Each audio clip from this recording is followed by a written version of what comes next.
So, hello po. Good afternoon mga kaibigan. Ah, dito po tayo ngayon sa Alaskan Passage. At papunta po tayo ng Ketchikan. So, galing po tayong Glacier Bay. So, ayan po mga kaibigan. Napakaganda po ng panahon ngayon.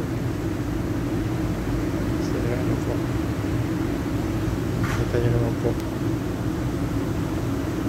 Napakalinaw ng karagatan. Hindi po kagaya nung nakarang araw, napakaalon po. So ngayon kita nyo po yan. Ang ganda po. Ayan. Ang ganda ng sikat ng araw.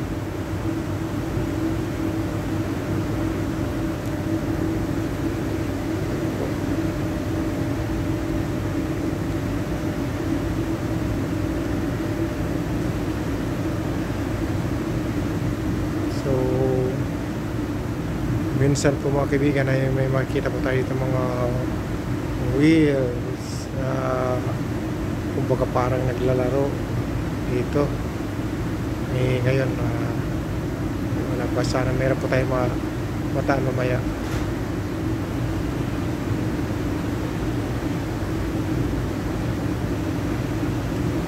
So kahapon po ay maulan. Galing po tayong Skagway. Nang maghapon po, simula ng umaga hanggang hapon ay maulan po. So ngayon bigla naging maayos yung lagay ng panahon.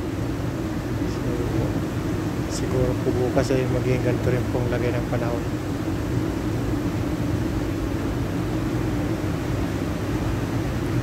So ito po mga kapaligiran dito sa Alaskan Passage. Kita niyo po yan.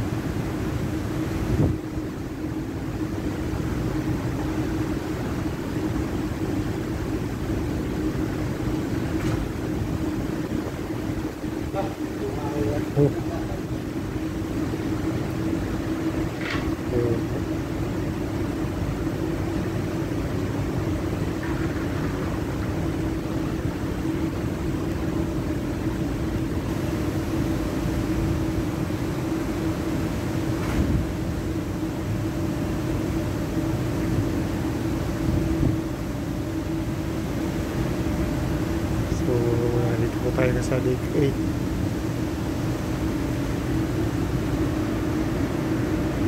So yan po mga kaibigan, bali ito po yung tinatawag na MAS or Mariner Evacuation System.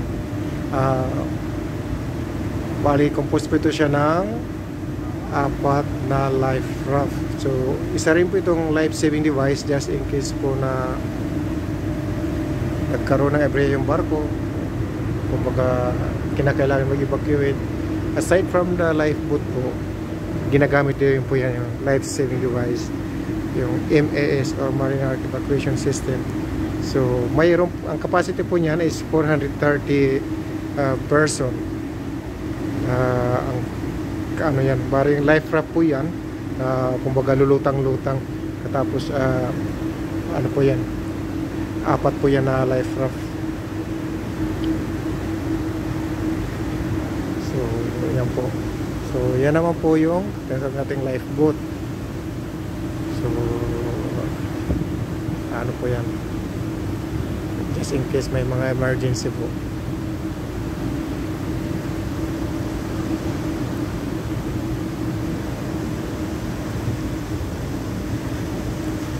Bali yung MAS po pala yan ay 4 yan.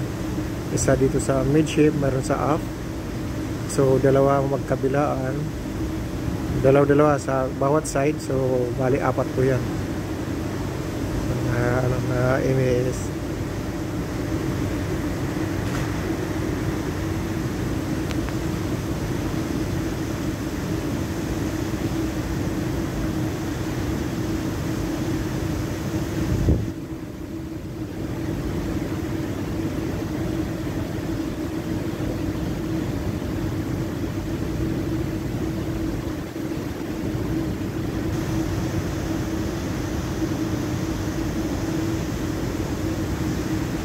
Okay, sana may magpakita naman ho ng mga ano, mga wheels para kahit paano ay may masilayan po tayo.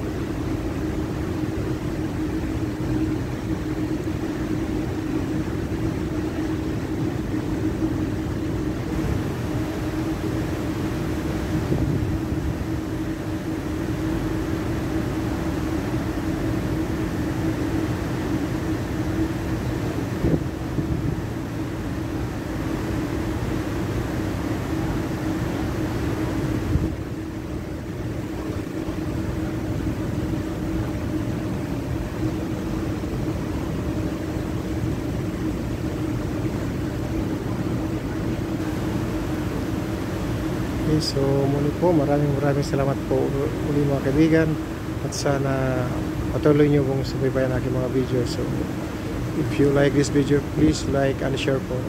Thank you so much po.